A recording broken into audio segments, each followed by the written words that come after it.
Dia curi kitab itu dari orang Yahudi dan mereka nggak pernah jangan diedit. Orang Kristen itu curi Torah, curi Tanakh, Nevim, Ketuvim dari orang Yahudi sampai sekarang, dicuri maling dan mereka selalu aja. Kenapa kita yang pusing? Jadi maling kitab orang itu. Maling. Ya, Shalom Aleichem, damai sejahtera bagi kita semua. Sebelum saya masuk ke substansi tanggapan saya, akan lebih baik saya mendisklaimer terlebih dahulu. Video ini saya buat dalam rangka menanggapi pernyataan dari saudara Kainama yang penggalan pernyataan beliau bisa sekilas kita lihat dalam opening video ini. Video ini bukan dibuat untuk memecah belah persaudaraan kita, tapi semata hanya melakukan hak jawab saya terkait iman saya yang sudah disinggung oleh saudara Kainama yang menurut saya sudah cukup keterlaluan. So, langsung saja kita masuk ke poin nomor pertama. Dia curi kitab itu dari orang Yahudi dan mereka nggak pernah. Jangan diedit. Kainama dan mungkin banyak orang yang tidak bertanggung jawab, bahkan termaksudnya di dalamnya adalah orang Yahudi rabbinik yang hidup di era zaman sekarang, kerap kali menyebut bahwa Kristen itu mencuri kitab Yahudi. Saya rasa itu adalah kelakuan dari oknum saja.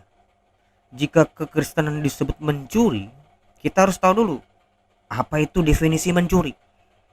Mencuri artinya mengambil milik orang lain tanpa izin atau dengan tidak sah, biasanya dengan sembunyi-sembunyi. Bagaimana mungkin kami yang mengikuti pengikut Yesus dan juga para murid-murid Yesus disebut mencuri, sementara Yesus dan juga murid-muridnya adalah seorang Yahudi.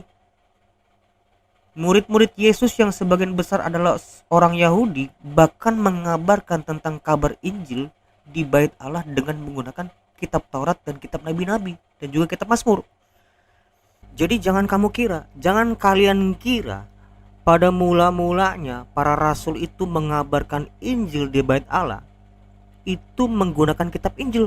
Tidak. Mereka mengabarkan Injil dengan menggunakan kitab Taurat dan bukan 1-2 orang yang jadi pengikut Yesus, bukan. Banyak bejibun.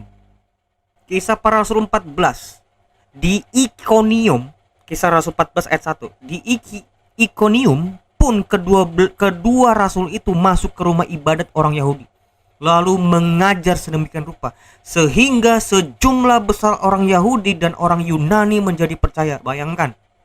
Tetapi orang-orang Yahudi dalam koma nih yang menolak pemberitaan mereka, jadi hanya sebagian kecil, memanaskan hati orang-orang yang tidak mengenal Allah dan membuat mereka gusar terhadap saudara-saudara itu. Adapun kitab di dalam kanon perjanjian lama itu ada di dalam kitab suci kami, tidak lain karena memang kami beriman dengan kitab tersebut. Bagaimana mungkin kami disebut beriman pada kitab Taurat, kitab nabi-nabi maupun tulisan-tulisan suci atau kitab Mazmur yang berada dalam kanon perjanjian lama, akan tetapi kitab tersebut tidak kami pegang. Bahkan ironisnya mungkin kami sebut kitab itu sudah dipalsukan. Nah, itu menurut saya kelakuan manusia yang tidak bertanggung jawab dan tidak bermartabat. Mereka menyebut beriman tapi tidak memegang kitabnya. Itu justru menurut saya itu kelakuan manusia yang tidak bermartabat. Mereka ngomong beriman tapi tidak memegang kitabnya. Apa yang salah dengan kami? Kami memegang kitab yang kami imani. Justru karena kami percaya kitab-kitab Taurat, kitab nabi-nabi dan tulisan-tulisan suci atau ketuvim lah, makanya kitab itu ada di kami pegang. So, istilah mencuri yang didefinisikan mengambil yang bukan hak adalah salah karena para murid Yesus dan murid-muridnya pun orang Yahudi. Bagaimana dengan baginda Muhammad? Apakah beliau seorang Yahudi? Kenapa beriman dengan kitab orang Yahudi? Orang Kristen itu curi Torah, curi Tanakh, Nevim, Ketuvim dari orang Yahudi sampai sekarang, dicuri maling. Sebagai kelanjutan dari poin pertama tadi, saya rasa kata-kata dari saudara Kainama ini kurang tepat ya. Yang menyebutkan orang Kristen itu maling, itu tendensius sekali. Seharusnya nggak boleh, tapi nggak apa-apa lah. Ini kurang lebih tadi sudah terjawab di poin nomor pertama ya. Jadi itu hal tentang mencuri dan maling itu nggak bisa dibuktikan. Karena bagaimana kami itu mencuri milik kami sendiri? Murid-murid Yesus kan orang Yahudi, Pak. Yesus itu orang Yahudi. Mereka memegang kitab Taurat dan kitab Nevi'im. Loh, kami pengikutnya. Begitu. Tapi ada hal yang mesti teman-teman ketahui. Apa kata Yesus tentang kitab Torah itu? Kitab Perjanjian Lama. Di dalam Lukas 24 ayat 44. Ia berkata kepada mereka, di sini adalah Yesus. Inilah perkataanku yang telah kukatakan kepadamu ketika aku masih bersama-sama dengan kamu, yakni bahwa harus digenapi semua yang ada tertulis tentang aku dalam kitab Taurat Musa dan kitab nabi-nabi, kitab Neviim. Orang-orang sekarang tuh nyebutin Neviim, dan kitab Mazmur.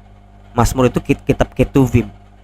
Mereka tuh menyebutnya di abad ketiga di dalam Talmud Babilonia itu disebutnya kitab Tanakh. Jadi istilah Tanakh itu tuh belum ada di zaman Musa, enggak. Tanakh itu baru ada di kitab Talmud Babilonia, istilah Tanakh. Makanya di sini nggak ada tuh disebut Tanakh, nggak ada. Ya, tapi nggak apa-apa, kita masuk ke sini. Di sini kan ketahuan.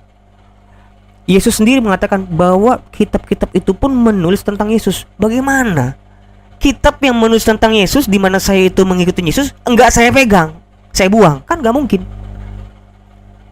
Kamu itu tuh semuanya kamu bilang mencuri, kata Allah disebut mencuri. Kitab kami pun disebut kitab mencuri. Kayak nama tuh. Kok kalian itu begitu kerjanya? Kalian itu mau damai atau apa sih? Kayak nama kamu itu tuh, itu omonganmu itu tuh provokatif loh. Kok itu kitab suci kami, kok kamu bilang itu pencurian? Orang Yahudi kalau misalnya dituduh mencuri, kenapa mereka nggak tuntut kami? Coba, mana tuh orang Yahudi? Mana Rabi ini? Kenapa mereka nggak menuntut kami? Balikan kitab kami, balikan. Nggak ada, Pak.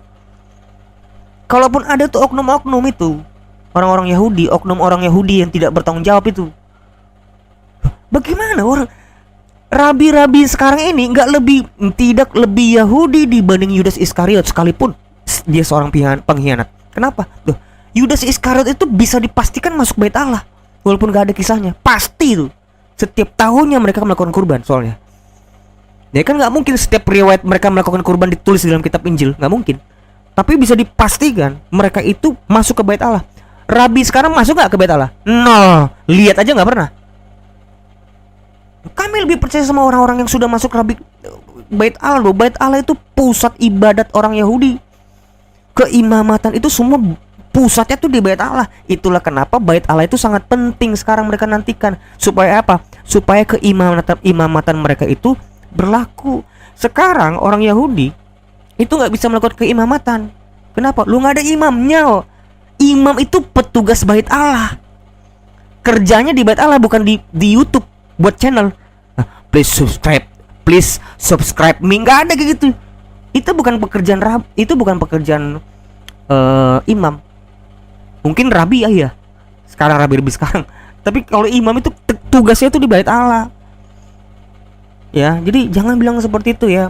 Saya mohon jangan diulangi lagi. Kayak nama kalau dibilang itu udah kasih tahu, dicatat, jangan diulangi lagi.